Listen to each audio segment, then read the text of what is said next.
حج ادا کیا گیا، سرکار واپس تشریف لے گئے.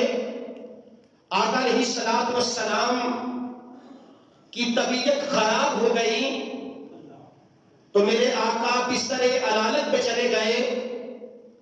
آقا علیہ الصلوۃ والسلام اپنے حجرہ پاک میں آرام کر رہے ہیں.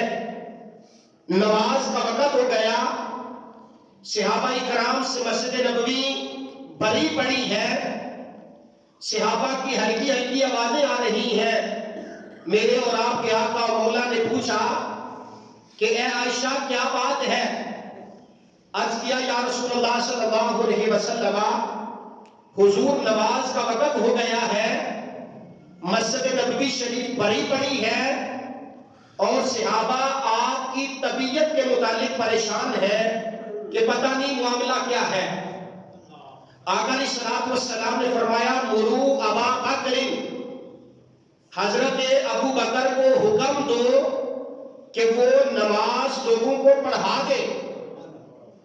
ام المومنین سیدہ عائشہ صدیقہ رضی اللہ تعالی عنہا آپ نے عرض کیا یا رسول اللہ صلی اللہ علیہ وسلم حضور آپ کو جانتے ہیں کہ میرے والد محترم جناب ابو بکر صدیق رضی اللہ تعالیٰ عنہ رقیق القلب ہے، یعنی آپ کا دل بڑا نرم ہے، آپ نماز نہیں پڑھا سکیں گے.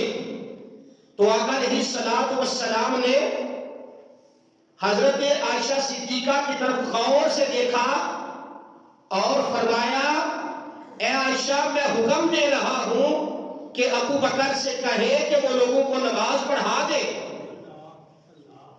بخاری شریف کی روایت ہے کہ حضرت حفصہ یہ بھی ام المومنین ہے، عرض کرتی ہیں یا رسول اللہ صلی اللہ علیہ وسلم آپ نے حکم ارشاد فرمایا ہے کہ ابو بکر لوگوں کو نماز پڑھائیں.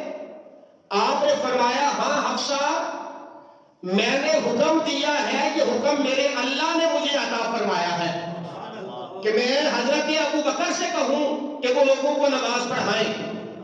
میرے بھائیوں میرے اور آپ کے آقا مولا اپنے حجرہ پاک میں ہیں اور آپ نے جس کو مصلی امامت پہ کھڑا کیا اس کو حضرت ابو بکر صدیق کہتے ہیں کہ سرکار کی ظاہری حیات میں آپ نے صحابہ کو نمازیں پڑھائیں.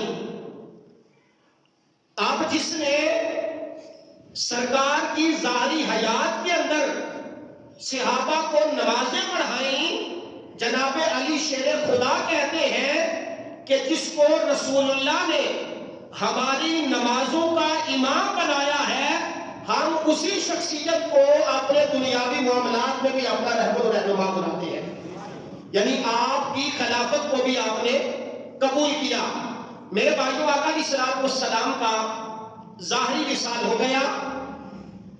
وصال ہونے کے بعد صحابہ اکرام رضوان اللہ تعالی علیہم اجمعین بڑے پریشان تھے. پریشان کیوں نہ ہوتے؟ کیونکہ وہ نبی کریم صلی اللہ علیہ وسلم سے اپنی جان مال عزت آبرو اپنے والدین اور اولاد سے بڑھ کر نبی کریم صلی اللہ علیہ وسلم سے محبت کرتے تھے. جب سرکار کا وصال ہوا صحابہ کرام زار و بدار ہوتے. جناب عمر کی یہ حالت تھی کہ آپ نے ہاتھ میں تلوار لی ہوئی ہے اور آپ نے کہا کہ جس نے آج یہ کہا کہ سرکار کا وصال ہو گیا ہے میں اس کا سر اس کے تن سے جدا کر دوں گا.